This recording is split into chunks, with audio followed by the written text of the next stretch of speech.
Just watched a very moving and powerful film, Jones. Um, and what I want to do is talk a little bit about the film and some of the issues around it. This is the film. No copyright infringement intended. The film's directed by Agnieszka Holland, who's a very accomplished filmmaker, and it stars James Norton, Vanessa Kirby, and Peter Sarsgaard. And basically, it's a true story of a young Welsh journalist who went to Ukraine, well, the Soviet Union, in 1933 to report um, on the situation there. And when he went over, he didn't know the full extent of the horrors going on in the Holodomor. Now, this along with another film, Bitter Harvest, which I haven't seen yet, and I want to get around to seeing. Um, are films that are badly needed, not just to expose the Holodomor, but also we need a lot more films really showing the crimes of communism and the excesses of communism. There are precious few actually, um, at least few that are unsanitized. So very strong performances, and it's a very I can't say it's a feel good film. It doesn't have a happy ending. Basically, if you don't know this story, Gareth Jones was a freelance journalist from Barry in South Wales, and he had served as a foreign affairs advisor to David Lloyd George, the former Prime Minister. But in 1933, he decided to go to the Soviet Union, and the film really effectively shows how the Soviet authorities really controlled his movements.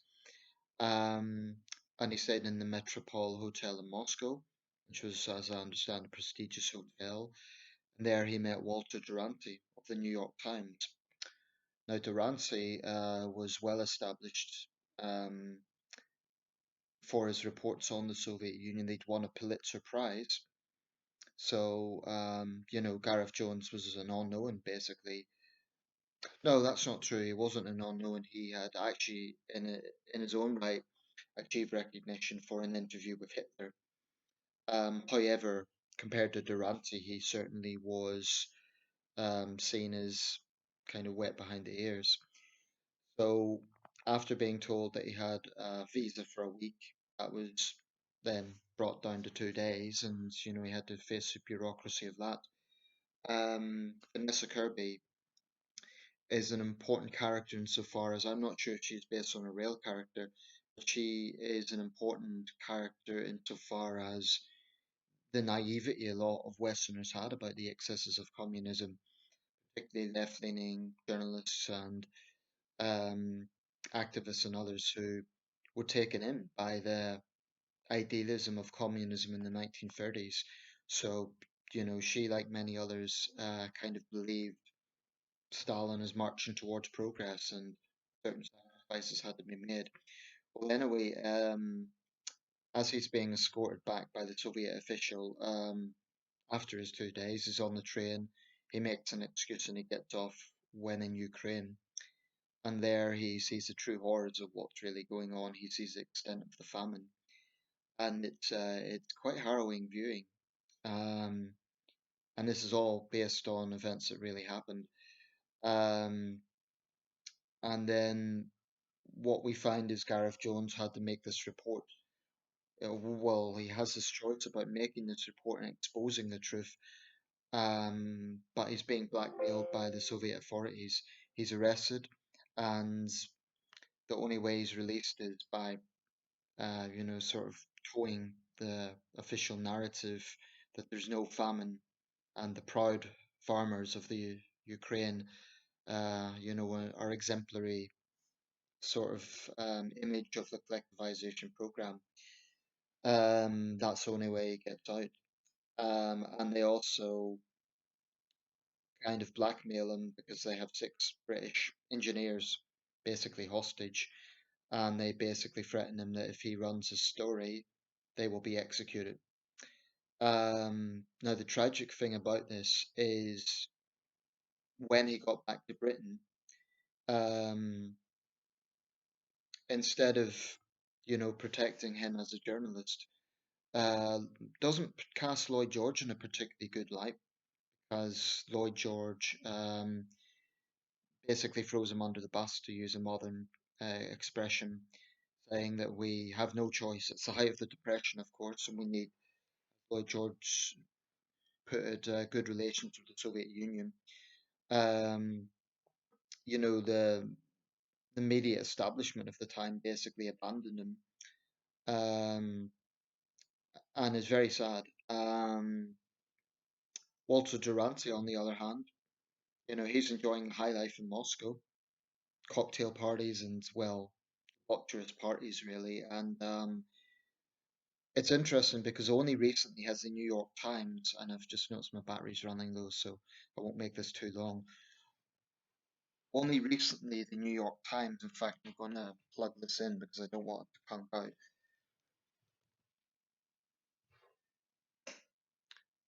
Say this is a 2019 film, so it's a recent film. I'm actually standing up here, so yeah, only recently the New York Times has acknowledged that Durante's lies, basically his cover up for the Soviet regime, was one of the worst moments in their history as a newspaper.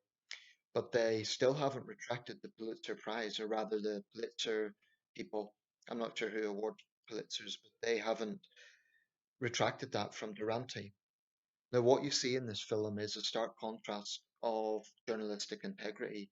You have the courage, the absolute courage, and the pursuit of truth by this young man who's basically abandoned by everyone. There's one poignant scene where he's back home in Wales and a group of kids following him around, taunting him because he's obviously suffering some sort of PTSD. He himself was all, experienced not full starvation, but there's a very graphic scene where he's in this kind of hut with some children who are eating something, and he realizes gradually they're eating their brother. So the film doesn't shy away from that sort of stuff. Um, but when these children in Wales kind of tease him because they think he's mad, it gives him flashbacks to the children in Ukraine. And Jones has been acknowledged. There's a plaque to him in Aberystwyth. Um, and it's also worth noting that the character um, I'm just scrolling down, Vanessa Kirby, makes reference to one Paul Klebb, who's a composite character, and this is thought to be a nod to Paul Klebnikov, who was an investigative journalist in Russia who was murdered in 2004. So the character of Paul Klebb is a composite, but maybe a sort of nod to a more contemporary journalist. But the film is moving. It's dedicated to the memory of the victims of the Holodomor, but also to the courage of this young journalist. And his efforts helped to expose the Holodomor eventually. The film closes by him cycling to the estate of William Randolph Hearst, even though he was a rival to the newspaper that Jones was submitting to. But he listens to the story and he says, if you go ahead with this, you're going against the Pulitzer Prize of Walter Duranty. But what you're left with is thinking, this young man sacrificed his reputation basically, because of the fallout from that, the political fallout, uh, in exchange for the truth and the pursuit of truth. And in contrast, you have the moral cowardice of Walter Duranty, who basically acted as a stooge for the Soviet regime. I do think, in light of this, that Durante needs Pulitzer taken away. Didn't deserve it. I mean, there is speculation that he may have been blackmailed because of his sexual exploits. Even so, for a Western journalist to act as a stooge for a totalitarian regime the way Durante did and to be rewarded for it is nothing short of despicable. Peter Sarsgaard portrays him in the film as a very cold character, a very sort of um, for want of a better term, sociopathic, I guess. But that's the situation in the 30s. A lot of people, a lot of Westerners were taken in by communism. If they weren't outright communists, they were prepared to be apologists for communism because, of course, fascism was also on the rise. Um, but I'm studying in freelance journalism, and the courage of Gareth Jones is a good hallmark of the risks that journalists take, then and today. And it's very good that this film has been made. I hope there's more films made, like I say, about the Holodomor and about communist crimes, because even today we see this. We see what China's doing in trying to suppress the truth about the situation in Xinjiang and the Uyghurs. Um, and totalitarian regimes have always done that. It's a grotesque situation where they blackmail the truth in this sort of way in the most cruel ways. Um, and we have modern day Walter Durantes as well. I'm thinking of Eva Bartlett, so-called freelance journalist. Conspiracy theorists hold her up to be a pursuer of truth. Um, but really, she's an Assad apologist. If you don't know who she is a freelance, so-called freelance Canadian journalist who, in the darkest days of the Syrian war, acted as an apologist for the Assad regime, denying his use of barrel bombs on civilians and chemical weapons, which is despicable. And a lot of people bought into that because she, um, she gave her material to Russia Today, which of course has a vested interest.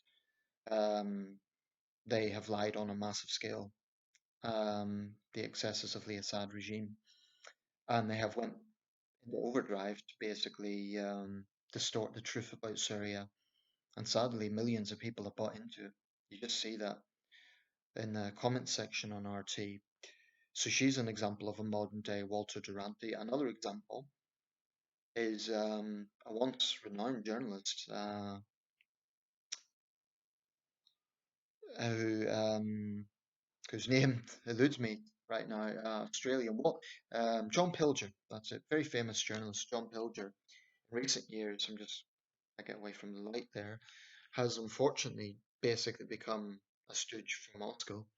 You see this in his recent sort of narratives, and it's very sad because he's very experienced journalist, very respected. But unfortunately, his ideological sympathies to the political left have clouded his judgment, I think. And this story shows the importance of truth in the face of totalitarianism, and it just reiterates my respect for journalists who pursue the truth. In contrast to those who act as stooges for totalitarianism, I mentioned modern day Walter Durantes. That can be extended to all those Western journalists who work for RT and who work for CGTN. I mean, they're working for networks which are basically the propaganda outlets for regimes that have no respect for truth, no respect for press freedom. And I have to be honest, I have no respect for those sort of journalists. I can't respect them because they are actively engaging in industrial scale distortion. So anyway, check out Mr. Jones, very powerful film. As it stands, 16 countries recognize the Holodomor as an act of genocide. That, of course, is a controversial question.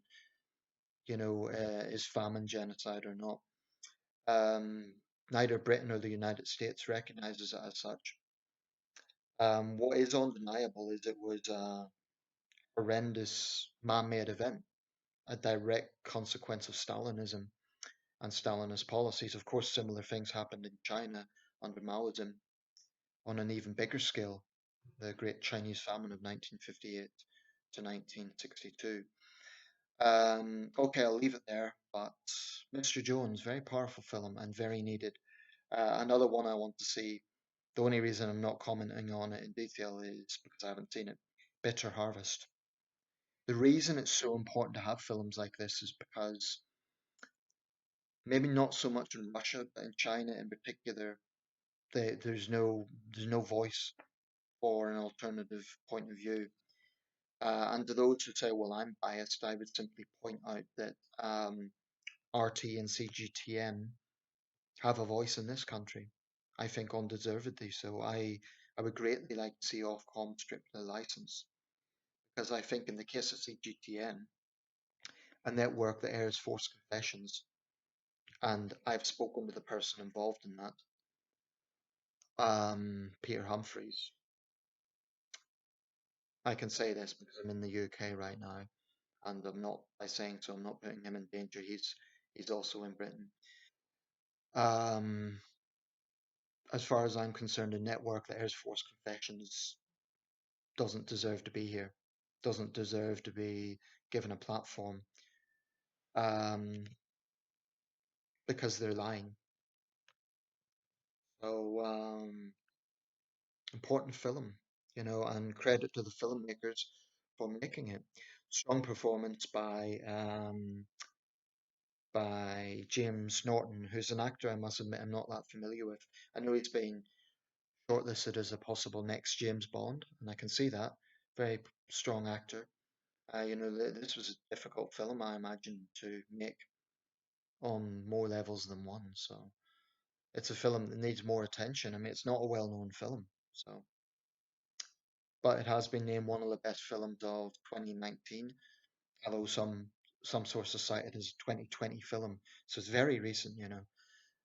Check it out, Mr. Jones, and hopefully I watched a film, a video showing an old man who'd survived the Holodomor speaking to children in the Kiev Holodomor Museum.